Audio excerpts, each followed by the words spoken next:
Our herd is north of 5,000. So I think it's the largest conservation herd in the country, and it may be the largest herd, period, even amongst non-conservation.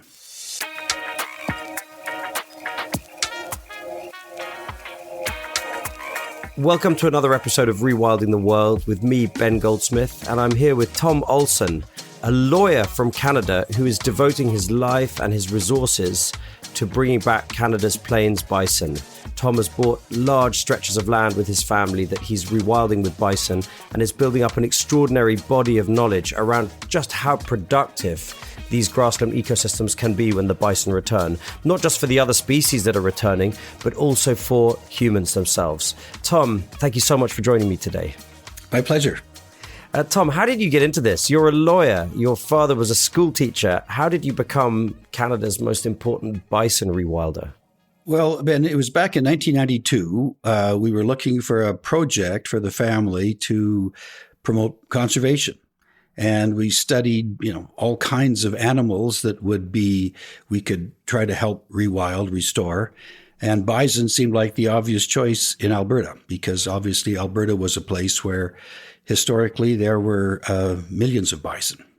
And Alberta is principally a grassland state, right? I've never been to Canada, which I should have done, by the way, because my wife is Canadian. She was born in Toronto. So I know all these wonderful stories of lakes and grasslands and forested mountains, and I haven't yet been. So just describe to me a little bit, what is Alberta like? Is it kind of like Montana in a way? Well, Montana is a little bit like Alberta. Alberta's got mountains, the Rocky Mountains on the west, and then the plains go from the mountains out to the east, and they go through Saskatchewan all the way to Manitoba, to the Great Canadian Shield in Ontario. And these are grasslands which have been converted from kind of wild savannas full of bison 200 years ago, I guess, to arable farmland and cattle pasture. That's correct. So the different ecozones would have included the zone we're in today, which is montane fescue, which is a rough fescue, mountain fescue, which is a grass that was winter feed for bison. Then there would have been mixed prairie, dry mixed prairie in parts of Saskatchewan. And as you get further to the east into Manitoba, where we have our biggest project, it is either tall grass or tall grass parkland. And the northern part would be northern fescue. So several different grasslands, some of which are summer pasture, some of which are fall pasture, and some of which would be winter feed for bison. And so you and you had a successful career as a lawyer, you made money, and you and your family thought, look, we want to do some rewilding conservation at scale. And you looked at the place where you are, which is Alberta, and these great grasslands of Canada, and you thought bison, that's the keystone species, that's where we can have an impact. So what did you do? Did you set about buying land, or how did you get into this?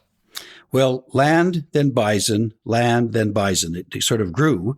We started with 6 bison and some land in west of Calgary, which would have been historically fescue, that had now been encroached by aspen and become basically aspen forest with a pretty full canopy.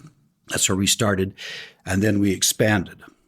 So this decision of yours was really about buying up land in order to create effectively a private nature reserve on which to have bison, and in which the bison could enact their wild behaviors. That's correct. So was that a single purchase, like one massive ranch, or you've bought up a collection of ranches and patched them together? No, we started with different ranches. So we started west of Calgary, then we bought a ranch on the Milk River Ridge, which borders the United States. It was also mountain fescue, high hills, where we, by the way, shot lots of movies. We bought a ranch in the Shortgrass Prairie in the Cypress Hills, which is in southwest Saskatchewan. Our fourth acquisition was here at Waterton, high in the mountains. And the last acquisition was in Manitoba, which is now the biggest project. And are these contiguous blocks of land, or are they kind of islands in a wider landscape? They're all islands and totally non-contiguous, but they are different ecozones. So we had a chance to explore with the different kinds of grasses and their recovery in very different landscapes and very different weather patterns. Of course, because there's a difference between the short grass prairie and the tall grass prairie. Can you describe that for me? Well, there's the short grass prairie, or what we call in Canada the dry mixed prairie, is a mixture of short grasses, and the rainfall's quite low and the grass is dispersed. And our goal there was to, in the short grass prairie, to get rid of the invasive species so that the native species could form a bit of a mat so that the ground would all be covered by grass. In the fescue, it's a very different rangeland. Fescue is a grass that grows tall. The leaves can be 2 or 3 feet tall, and they stick up through the snow. And those grasses have a scleratinous coat so that the winter snows and fall rains don't leach the soluble nutrients. So the bison just stick their head into a snowdrift and they know there'll be grass sticking up. The tall grass prairie are grasses that can grow very tall, up to 8 feet. Those grasses the bison tend to eat in the fall, and they don't start growing really till June. So the grasses all were very different, and that's why the bison migrated between the different grasses, and they would cover, hundreds of miles in their migrations to go from spring pasture, which might be mixed prairie grasses, to the mountains or some of the fall grasses, and then up to the mountains or the high ground where there was fescue for winter grazing. So there would have been, people have said, between 30 and 60 million plains bison in North America. Were they moving as one contiguous kind of block from the north to the south? Or what do you think migration patterns might have once looked like with that many animals in that vast an area? Well, they would have broken up into smaller groups. In a sense, I sort of view that there's no such thing as a bison herd. There are bison families. The unit of a bison is a clan. And there are times when those clans will get together and they will look like a big herd, like our herd in Manitoba, for example. When they all get together at certain times of the year, there are thousands of them. But there are times in the year where they break up into groups of 15 and 50, or 3 or 4 clans will get together and you'll see 200. So in a sense, we don't think of herds, we think of clans and groups of clans. And together they look like a herd. My guess is in the summertime they would disperse more. In the wintertime they would concentrate on the areas that had fescue and other winter grasses. So it's unlikely that a bison in, say, Texas, historically speaking, would have migrated up to Manitoba. The movements would have been more localized than that. More localized than that. That's correct. So then came the obliteration of the bison sort of during the second half of the 19th century until there were very, very few left. I forget how many were left, but I think it was Canada that really saved the species, in effect. There were less than 1,000, actually. And there were several small herds that were kept. One of them was the Pablo Allard herd in Montana. Some of the bison they got were from southern Alberta, and some were from Montana and other places. That herd was bought by the Dominion government of Canada when the Pablo Allard group were no longer able to pay for the sustenance of that big of a herd. And that came to Canada, and that was the genesis of the Canadian bison herd at Elk Island National Park. What I heard is that really the mission was to eradicate the bison altogether. It was not about the bison so much as being about the Indians that were causing the frontiersmen such trouble. They wanted to eradicate the bison in order to smash up the remaining Indian communities there because of the danger that they posed. So is it a kind of miracle that any survived at all? Well, in Canada, it was a slightly different situation. There was actually a Dominion statute to protect the bison. So unlike in the United States, where there was a movement to actually extirpate the bison, in Canada, not so much. But it was market forces that hurt the Canadian bison herd. The bison hide became very valuable in eastern factories because the bison hide was good for pulleys, and bison bones were good for fertilizer. And so there was a market reason to shoot bison and take the hides and have the bones afterwards, just like there was a market force to kill the beavers. It was market forces, unfortunately, that did them in. Combined with a military strategy. Military strategy on the south side of the border, and on the north side of the border, a market hunt. Yeah. So the story of the bison became legendary. You know, this magnificent species in massive number, the species of the North American plains, driven almost to extinction, became something of legend. And then during the during the last 50, 80 years, more and more people started to talk about bison. Numbers started to recover. Ted Turner, the tycoon, very famously championed the cause of bison. And then more recently, Native American communities and have come together and said, we must have the bison back. So what's the story of recovery been like in North America?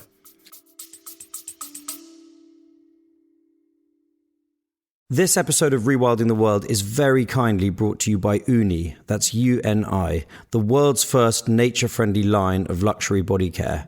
We've all heard about the harm that sun cream does to coral reefs, but it's not just sun cream and it's not just coral reefs. Well, Uni makes plastic-free, nature-friendly essentials like shampoo, conditioner, hand wash, and even natural deodorant, all full of nourishing ingredients such as seaweed kelp, aloe vera, and olive oil. We've been loving our Uni products, but don't take it from me. Here's my wife, Jemima. Yes, I really love them. They're such clean and nourishing products. The microalgae body oil is so good and really smells amazing. You can find Uni products at Space NK or at weareuni.com. Well, it's been mixed, and good news and bad news. The good news is bison has become important to people. And when it's important to people, they pay attention to it. You know, as the saying goes, because bison have become more relevant, the reason we have more chickens than eagles is that we find a role for chickens in our society. So people have both admired them as a wildlife species, but they also eat them. You know, I once famously said, I think to some people's constipation, the best way to save the bison is to eat them. Because when people see the importance of bison, and they're involved in they've eaten bison or something, they have a respect for it, perhaps, that they might not otherwise have. So bison, historically, Ben, were the biggest predator as humans.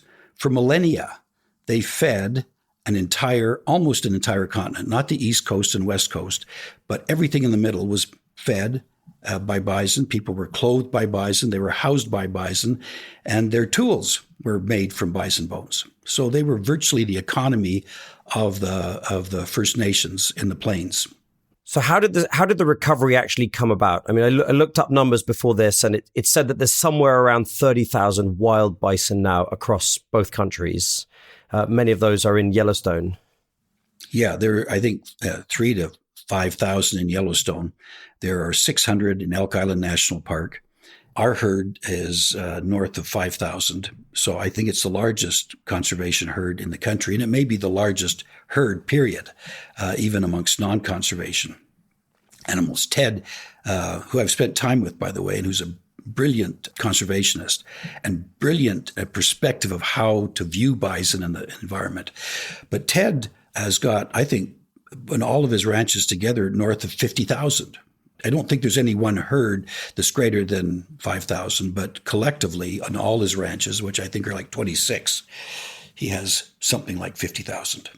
And my first ever podcast episode in this series was with Alison Fox from the American Prairie Reserve, which is a rewilding project that seeks to stitch together public lands and privately owned ranches that they're buying, amounting to more than 3 million acres. And they've got a growing herd, I think almost 1,000 bison living as wild, and they've got much grander plans than that. So really, it's rewilding efforts that have brought this animal back from nowhere to reasonable numbers. And now you've got momentum, you've got some government funding, you've got Native American tribes who are really demanding and working together to get their bison back. So what does the recovery look like from here? How many could there be? Is it possible to dream that in our lifetimes there will be those vast aggregations of bison again across many hundreds of thousands or millions of acres? Oh, it's very conceivable. On our ranch up on the Milk River Ridge, there were neighboring ranches of something probably close to 200,000 acres of fescue rangeland. Had we all collaborated and made one herd for that whole area, it would have been magnificent, and there would have been thousands and thousands of bison. So once we can persuade people that there's a role for bison, and that may include taking surplus animals, as has happened over the millennia, and using them as a food source. It's possible that we could see rewilding efforts that would be millions of acres of private people voluntarily going in. Just like when they were extirpated, Ben, there was an economic motive. There could be an economic motive for rewilding. And in the end, economic motives are powerful motivators. This, I think, is the most interesting work that you're doing, Tom, is this study that you've been doing around the productivity of more natural ecosystems in the North American grasslands. Now, the grasslands have been converted to these pretty intensive cattle ranches as well as arable. And I think that your thesis points to the idea that native systems are much more resilient towards a drought and other problems, and also much more productive in terms of the calories they could produce. Is that right? Absolutely. For example, on the ranch here at Waterton, we had a very famous rangeland ecologist who advised us that when this ranch was in good shape, it was in very poor shape when we picked it up, but if it were in good shape, that we would be able to probably graze up to 1,100 AUMs, animal unit months. That is 1,100 animals for 1 month or 110 animals for 10 months. After 10 years, we had over 3,300 AUMs, and we were resting some of the pastures. And so the answer is the amount of, under the hooves of bison, the amount of grass and the productivity of that grass was far more than anybody conceived. One of the problems is, Ben, that scientists don't know what they don't know. And as a result, conventional science doesn't probably reflect properly the impact of bison. I'll give you an example. When my great-grandmother came up from Idaho to Canada when she was a little girl, before 1900, she came out of Montana, which was, by that time, it had lots of cattle on it, and was overgrazed. Bison were extirpated. Came into Canada, where the Montana cattle were not coming in. They were kept out by the Royal Canadian Mounted Police. And when she rode over the Milk River Ridge from the United States into Canada, she said that the grass was up to the horse's belly. I had, today, fescue, mountain fescue, only grows, you wouldn't see it more than a meter tall, the grass. I had two famous fescue scientists with me at the time. And I tell this story. One of the fescue scientists sort of jokingly said, that just shows that your great-grandmother had a very short horse because fescue doesn't grow that tall. And the other fescue scientist, Dr. Wilms from the Federal Research Station, said to the other scientist, we know a lot, but we don't know everything. We weren't here 150 years ago when his grandmother came through, and we don't know how bison responds to hundreds of years of winter grazing only, because for the last 100 years it's been grazed by cattle, and if it's grazed well, they take half and leave half. Otherwise, they can actually destroy the plant. He said, you've heard of bonsai, haven't you? He said, we could have bonsai'd the fescue plant, and maybe under decades of winter grazing, those plants will become tall again, and maybe they will be up to the horses' bellies, because we don't know. We have no experience with that. So this is the work that you're doing, Tom, on your extensive ranches that you've acquired, that you're managing for bison, which are living as wild. Your idea is to understand what effect on the grassland the more natural grazing patterns have. When they graze hard and then they move on for long periods of time. Are you seeing the fescue get bigger? Are you seeing kind of dramatic changes in the landscape? It certainly looks pretty beautiful from what I can see from the images and the footage that you've sent me. Well, to be clear, the fescue has recovered extremely well, and it's thickened up, and the plants are bigger and more robust. Our biggest challenges here were with invasive species, grass species and invasive weeds. And the other big problem was aspen encroachment, or over on the ranch in Manitoba, the encroachment of the boreal forest. Because without the perturbation that's caused by millions of bison grazing, the trees will naturally come in because there's enough moisture to support a full canopy of trees. So on the ranch at Waterton, the tree cover is more than 50% now, but historically was less than 20%. We know that because we can test the soils. The dark black soils are fescue soils, and the light grayish soils are formed historically under trees. In Manitoba, the same thing. Boreal forest covers 65% and historically was less than 20%. And we know that by doing soil samples. And so part of the exercise is actually rolling back the trees and getting the grass, the savanna, to grow back up again. So that's a big exercise, and that's been one of our big challenges, and that's one of our big learning experiences. Bison is the engineer that turns back the clock 200 years. Have you done any work on the amount of carbon under the grasslands as compared with the amount of carbon that's held in the forests? Well, Dr. Tanis, one of our grass scientists that we work with extensively, hasn't done specific tests, but he's advised me that the fescue rangeland is a far better carbon sink than a boreal forest for several reasons. First off, when you see that big, robust plant growing, Ben, it's huge. But that plant, all you see is the tip of the iceberg. The bulk of the biomass is underground. An extensive root system that goes down 6 meters. Now think about that, 6 meters. So if you had a 30-year drought, which we have in the prairie sometimes, there's still moisture 6 meters underground. You know, agronomic species after a year or two of drought can die because their roots go down maybe a meter, and the bulk of the roots probably in the first half meter. But when you have native plants, many of which have root systems that are 6 meters deep, they can go through long-term droughts. They can pull up minerals and other things we call fertilizer that we bring in and spread on the top of an agronomic species. They're pulling those things, the potassium, the phosphorus, from deep underground to bring it up. And then they leave behind their roots, which then turn the soil black or dark brown. That is carbon. Whereas if you look in a boreal forest, you'll see that it's a whitish soil. And that's because almost all the biomass of a tree is above ground.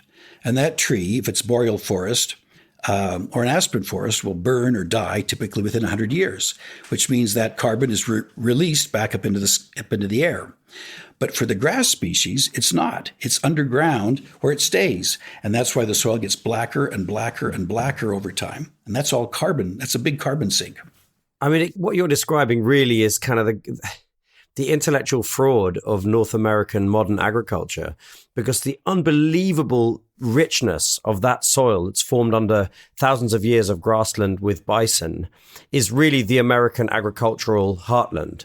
And American modern agriculture is depleting that soil incredibly fast. I mean, there's places where you can see where the soil level was 50 years ago, and it's kind of dropped meters and meters. So the soil is being lost. All they're really doing in North America, as far as I can make out, is just feasting on the carcass of this once extraordinary ecosystem, the prairie with all its bison. And I don't know how long that can go on for. You lose the soil, eventually farming becomes impossible. There are places here in England, in East Anglia, where the soil is all but run out. And so they've given up trying to extract a crop from some of these places. So I think what's so fascinating about your work is that it points to the idea that restoring grassland ecosystems of this kind that are hugely resilient, with the native species that have roots that go down 6 meters, that are grazed by the keystone bison. And of course, we haven't even talked yet about the pronghorn antelope and all the other different herbivores that live alongside the bison, may just be more resilient and more productive for humanity than the alternatives that we've put together. And I guess the question for you is anyone listening? I found out about your work randomly. You know, it's becoming more and more widespread, this idea. Are people in charge of agricultural policy, or are other private landowners listening to what's coming out of your ranches? Well, there's two issues. One of the issues is because we're not a big organization, we don't have a publicity department. So much of what we do is passed on by word of mouth with scientists with whom we work. And occasionally we get to talk to governmental people. For example, in Government of Manitoba, I spoke with the Premier a year or so ago, and there was great interest in the project, but had no concept that there was a potential agricultural benefit.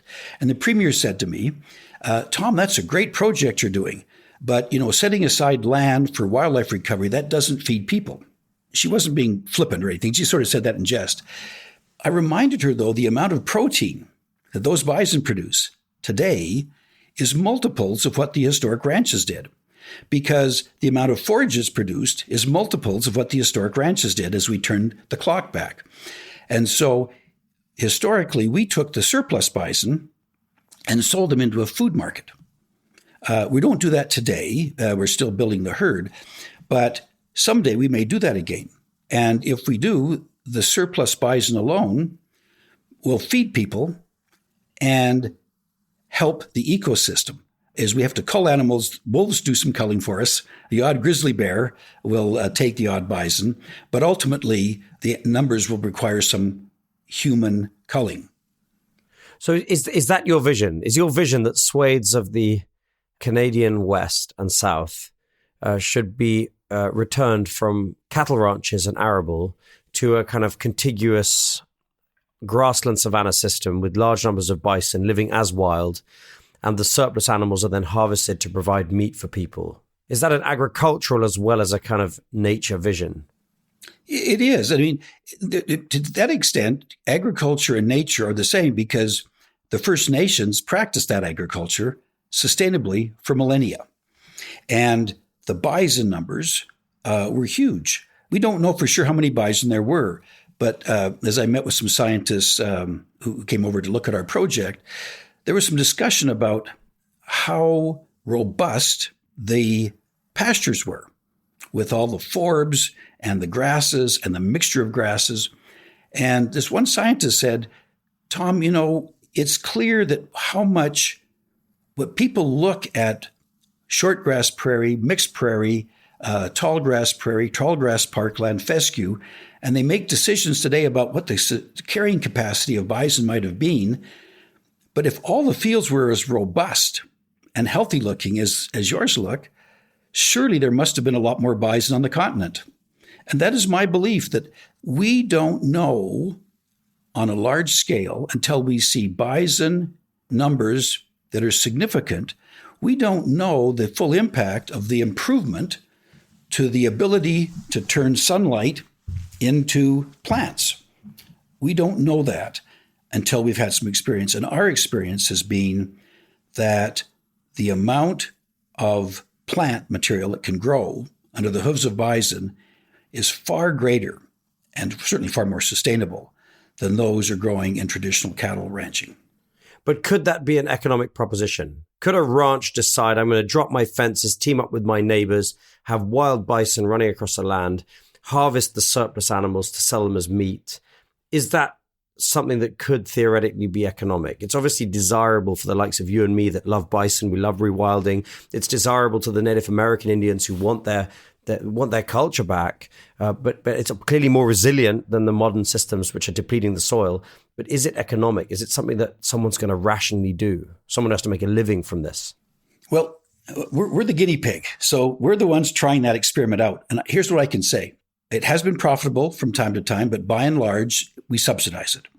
But that's because we're growing, and the cost of infrastructure, that is putting grasses back, Ben, is huge because some of the seed, for example, fescue seed, costs $50 a pound or up to $100 a pound.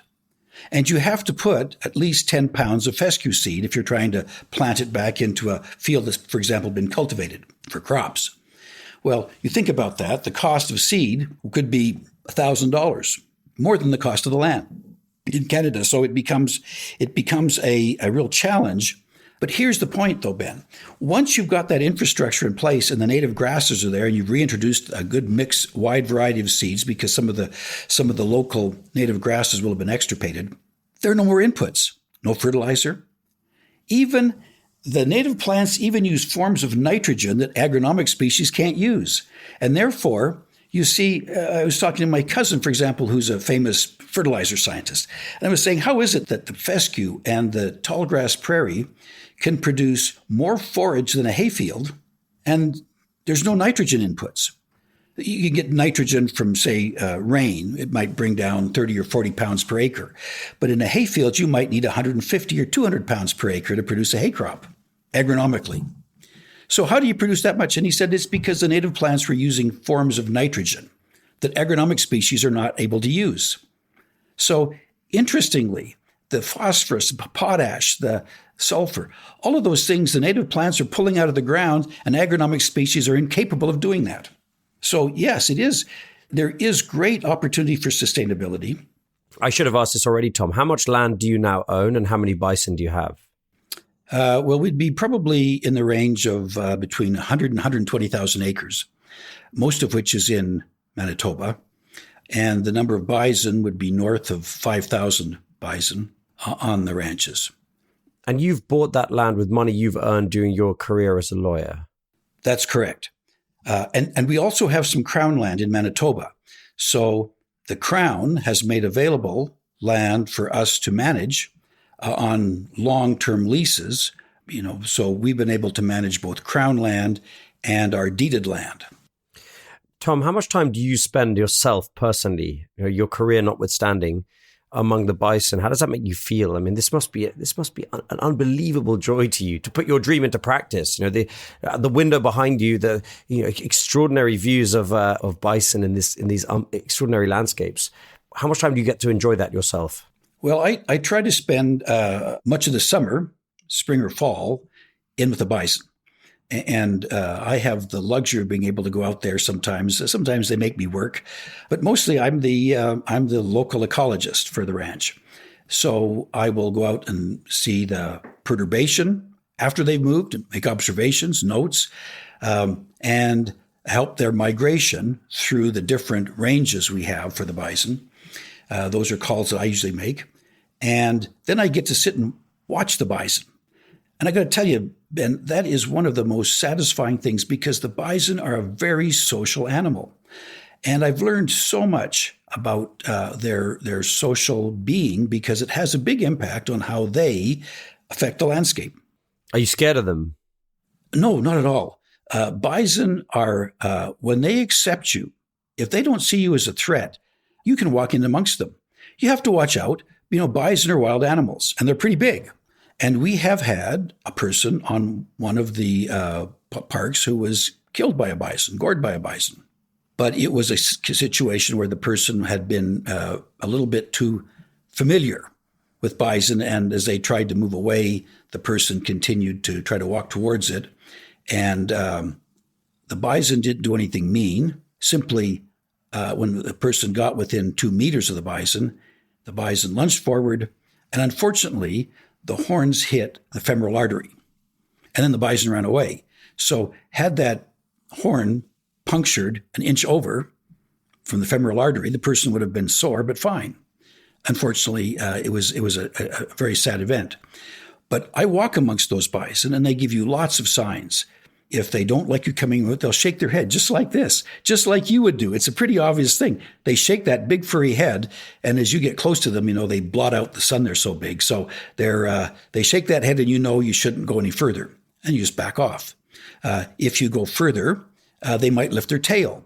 Lift the tail is a sign that they're probably getting a little agitated. They're about to run, and hopefully away. And then finally, if they paw the ground, you finally crossed the line. Only once in my life have I seen a bison paw the ground. And when it did, I simply took several steps backward. I had nowhere to go except backwards. And the bison stopped and went back to graze.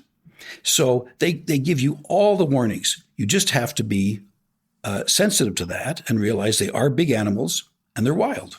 Tom, I'm so grateful to you for taking the time to talk to me today. I'm just so in awe of what you're doing there in Canada. I hope I get a chance to visit you and stand among those bison someday. And more than that, I hope that landowners around you will follow your lead, that the knowledge that you're building up will lead to an incontrovertible pool of evidence that bison in natural grasslands are the way to go across swathes of your part of North America.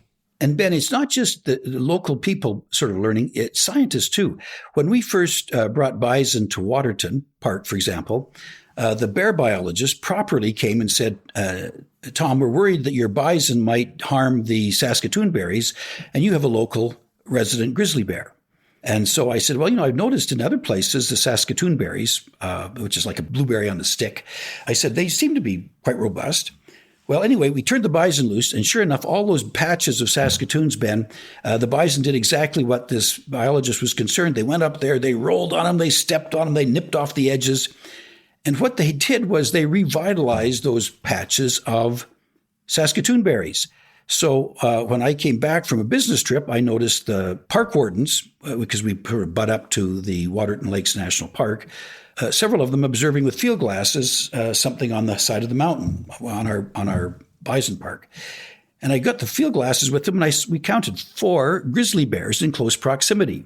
These park wardens said they'd never seen that many grizzly bears that close together before because they're quite territorial.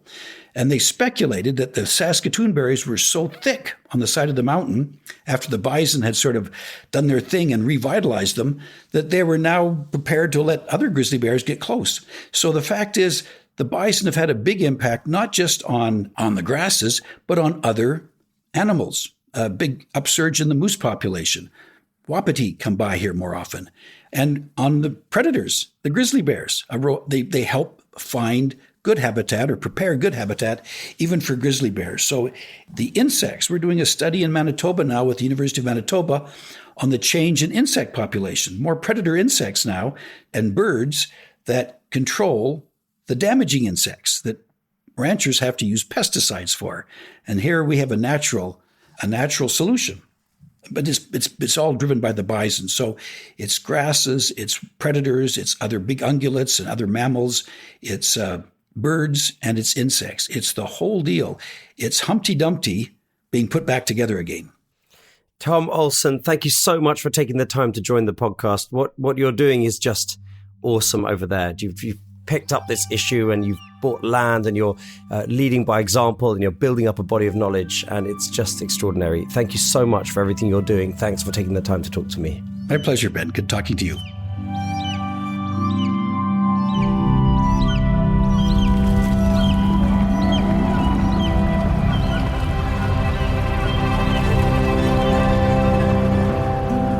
I'm so happy to have come across Tom Olson and his work. Tom is devoting his time and his resources into bringing the plains bison back to Canada and changing the whole conversation around how the prairies can be managed and how vital the bison really are. It's incredible work, and I hope you enjoyed hearing about it. If you did, please give us a like, a review even, on whatever platform you use to get your podcast, and spread the word about Rewilding the World. It makes a huge difference, and I'm very grateful. Next time, I'm going to be talking to Katie Zakarian from an amazing organization called Earth Species. Katie and her colleagues are using acoustic technology and artificial intelligence to try to decipher the language spoken by other species. I think of the songs of the great whales or the chattering of crows around their nest. What does it mean? And what would it mean for our relationship with other species and with nature as a whole if we could start to interpret what animals are saying to each other and to us?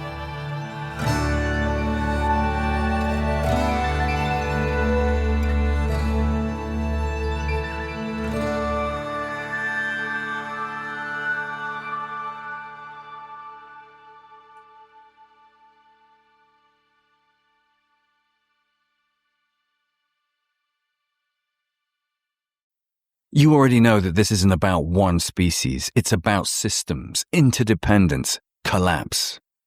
And yet, wild salmon, one of the clearest indicators we have, are vanishing fast.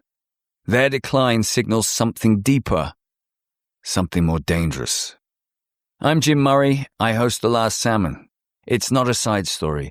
It's the biodiversity story that everyone like you should be listening to. Season 2's out now.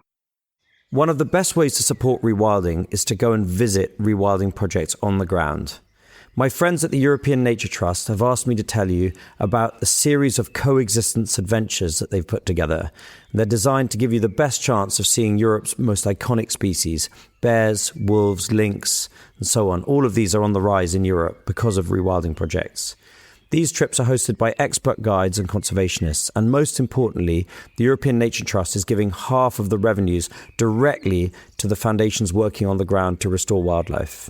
I'd love you to check out these coexistence adventures at the European Nature Trust website.